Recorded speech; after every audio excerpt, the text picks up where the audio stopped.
When you watch Bridge City News, you may oftentimes see the Conservatives hammering away at the Liberals about inflation and the high cost of living here in Canada right now. Conservative MP Rachael Thomas has also been critical of the Trudeau Liberals, and she joins us now from her riding in Lethbridge. Rachael, welcome back to Bridge City News. Hi, Hal. Thanks so much. Good to be here. Now, the UCP recently announced that as long as West Texas Intermediate oil remains above $79.99 US a barrel, Albertans will save about 8.5 cents a litre provincial gas tax for the next few months. Rachael, has the question also been asked in Ottawa if the Trudeau Liberals would also consider giving us a break on the federal tax at the pumps?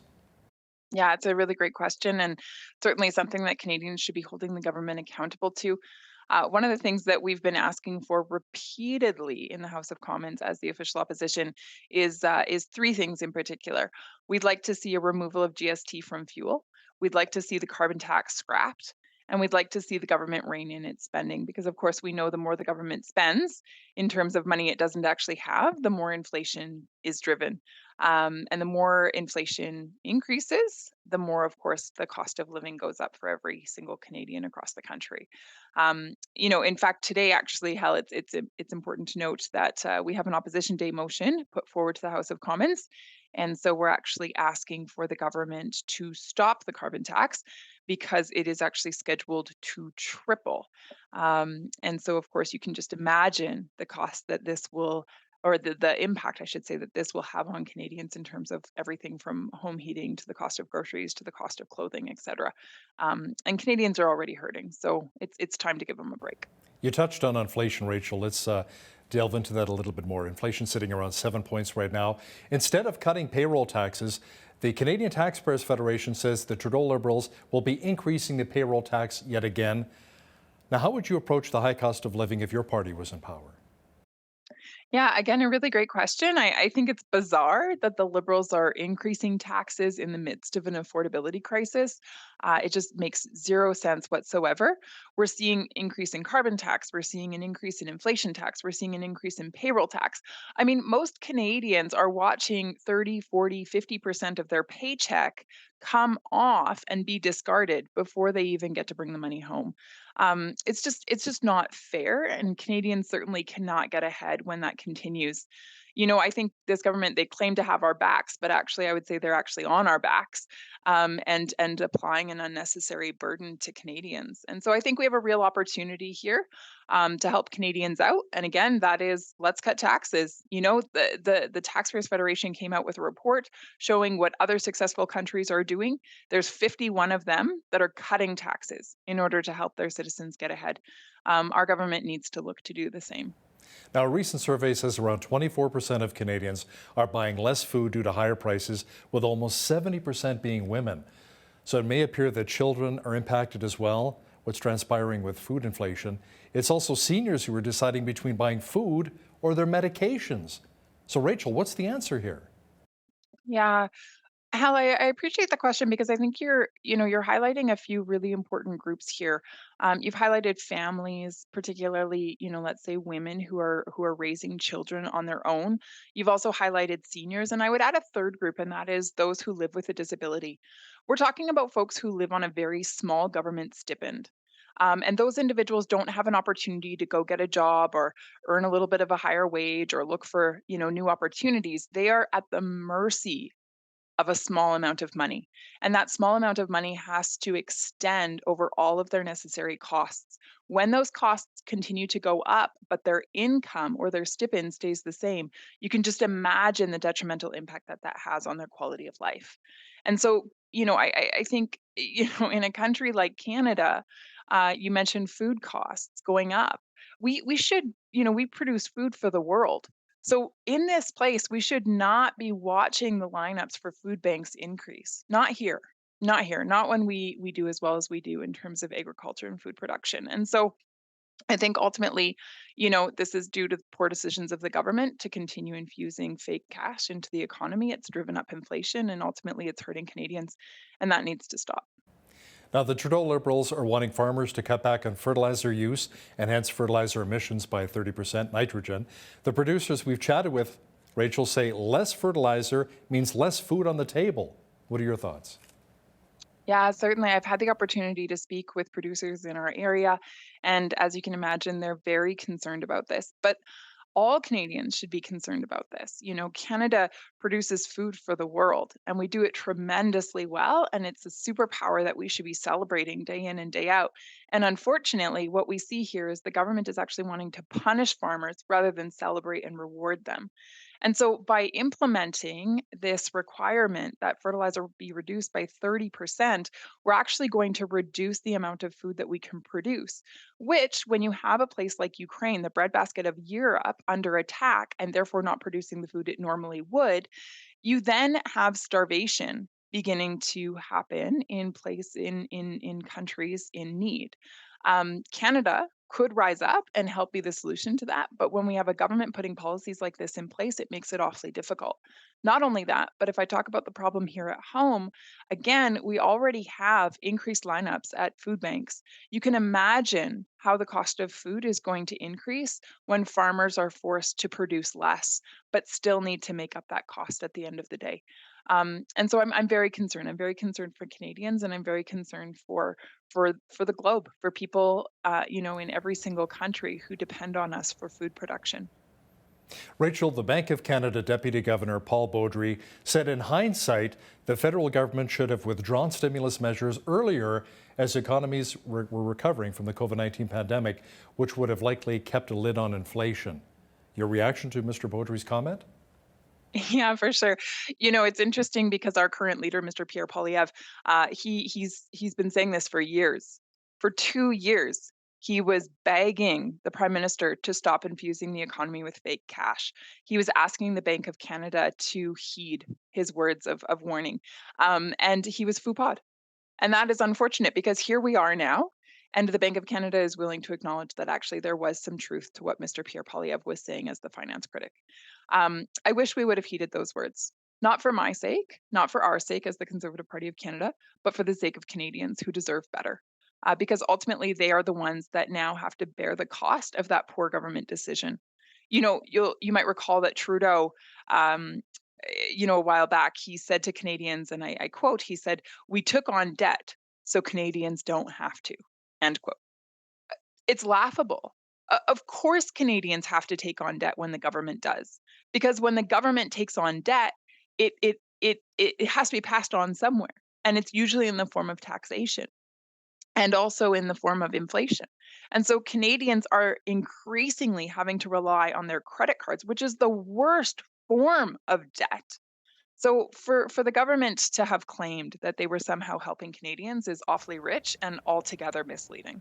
Yeah, you have to pay back that debt, absolutely. Rachel, a number of Indigenous communities still do not have clean drinking water. The Liberals have been working to address the issue for years now. How would your party be any different? Yeah, I certainly appreciate the question because I think this is an issue that, has certainly been talked about and around for many years. And we're talking about folks who live in Canada, who call this country their home. And no one in this nation should be without drinking water. And so, Trudeau promised to put an end to the long term boil water advisories. And he promised to put an end to that in 2015. That's 7 years ago. And we are still here facing the exact same dilemma that we were then. I think what Canadians can count on from us under Pierre Poilievre is they can count on us to keep our word, that if we make a promise, we're going to follow through. We're going to make it happen. Now let's talk about your new leader, Pierre Poilievre, for just a moment here.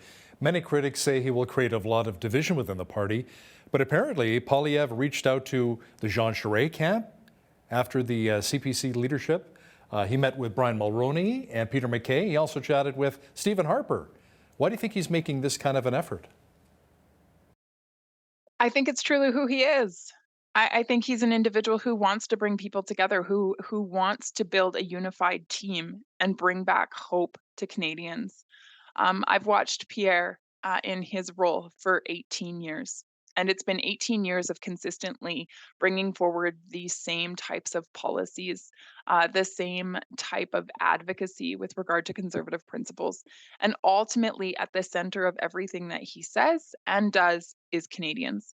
He is wanting to be a voice for the Canadian people from coast to coast. And I think we see evidence of how well that went during the leadership race. I mean, we saw the gatherings of thousands of people in every single province across this country, not a single one discriminated against. And so, I just think that we have someone who is very much wanting to bring us together as a team to be united and ultimately to serve Canadians well going forward. Now, the Trudeau Liberals have a lot of support in central and eastern Canada, Rachel. What will it really take for Pierre Poilievre to break through in those regions where some of his predecessors perhaps did not? Well, again, I would highlight the fact that, Pierre enjoyed success in every part of the country during the leadership race. And I think we'll see the same in a general election. I mean, we saw gatherings, huge gatherings, thousands of people in unsuspecting places such as Nanaimo or Montreal. We saw large gatherings in Atlantic Canada. We saw large gatherings in the GTA, the Greater Toronto region. We saw large gatherings in the Vancouver region. I think Canadians are excited about the hope. They're excited about the optimism. They're excited about the energy that Pierre brings forward. And I think ultimately, as a Conservative team, we're excited to get behind him as our leader and to advocate on behalf of Canadians and what matters most to them. And I think what we're seeing more and more of is the fact that what matters most is that Canadians want to take back control of their lives. They want to know that they have a vibrant future to look forward to. And that's what's on offer with a Conservative government. So, what are the rumblings on the Hill right now? Could we potentially see an election this fall? According to Brian Lilly, who is one of our regular contributors here, he's thinking maybe in November. What are you hearing? And is your party ready for it?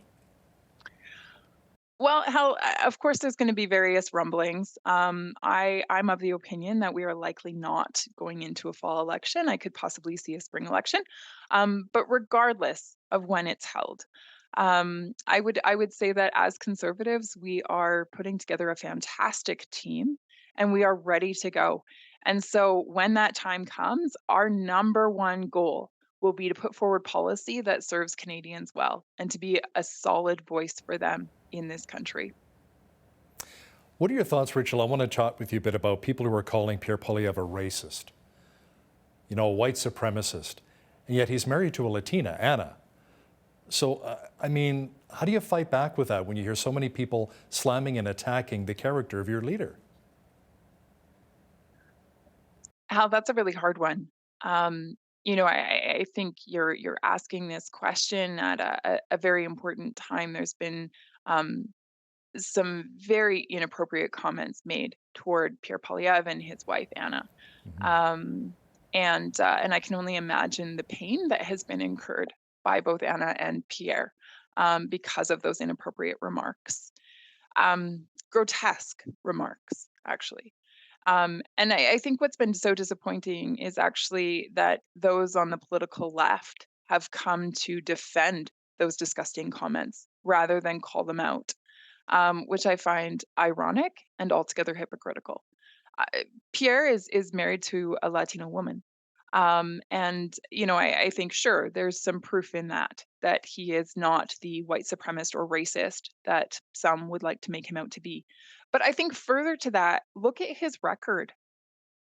Not once do you have evidence of an inappropriate comment coming from his mouth or an inappropriate post with regard to anyone from, an ethnic minority background or a different cultural background or a different religious background, etc. We're looking at someone who has always advocated for the well-being of Canadians as a whole. Okay, let's bring things a little closer to home right now and discuss some of the issues right here in Lethbridge. How can you, as our MP, really help when it comes to tackling some of the crime and homeless issues? Explain perhaps how you're working with the city and the province to help some of our most vulnerable. For sure. And I appreciate the question because, of course, this issue is top of mind for so many in the community of Lethbridge.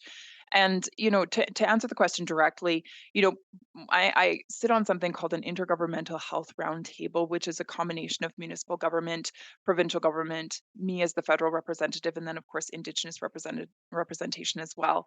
Um, and these are the questions that we're asking: is how do we respond to homelessness in our community? How do we respond to addiction in our community? How do we respond to crime in our community in a way that lifts up the human without demonizing them? And I think that's a challenge. But ultimately, at the end of the day, I think, we have to look at government policy for sure. When affordability becomes more of a challenge, we see an increase in homelessness. We know that there's a direct correlation. So, for example, in my office, I had one individual come in the other day, and she was telling me that unfortunately she had to let go of her house because she wasn't able to afford her rent, and she is now living out of her car. She is now among the homeless population in Lethbridge. It didn't have to be that way. She landed there because she can't afford life. The reason she can't afford life is largely because of federal policies. I think on the side of homelessness as well, we also have to consider addiction. And when it comes to addiction, our approach should be dignified. It should place value, worth, dignity in the person. And I think the way that we do that is through programs that focus on detox and rehabilitation, which I'm proud of the provincial government for its emphasis on that. Lethbridge MP Rachel Thomas, thanks so much for your time today. Thank you so much for having me, Hal.